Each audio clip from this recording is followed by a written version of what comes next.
Soprod et la RTI vous présentent en partenariat avec le 179, votre conseiller client de la CIE, 2 minutes pour comprendre.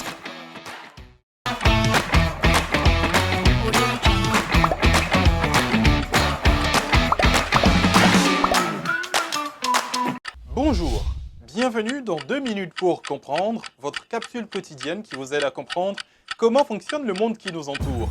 Aujourd'hui, je vais vous parler du pôle Sud. Le pôle Sud géographique est le point le plus au sud de la Terre. C'est l'un des 2 pôles géographiques de la Terre. Il se trouve à une altitude de 2830 mètres en Antarctique. Il a pour la première fois été atteint le 14 décembre 1911 par l'explorateur norvégien Roald Amundsen.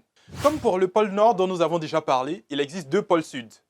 Le pôle Sud géographique et le pôle Sud magnétique qui lui se déplace en fonction des variations du champ magnétique terrestre. Les 2 sont en Antarctique, mais leur emplacement exact n'est pas tout à fait le même.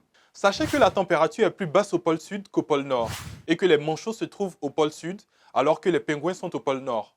Savez-vous à qui appartient le pôle Sud et l'Antarctique dans son ensemble? Eh bien, sachez que plusieurs pays revendiquent leur souveraineté sur des secteurs de cet espace montagneux. Dès 1934, ce fut le cas de l'Australie, de la France, du Royaume-Uni, de la Norvège et de la Nouvelle-Zélande.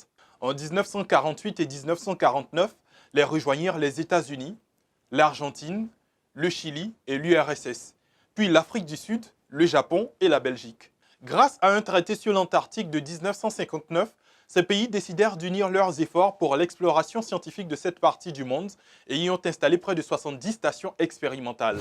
Je vous donne rendez-vous demain à la même heure pour un nouveau numéro de 2 minutes pour comprendre.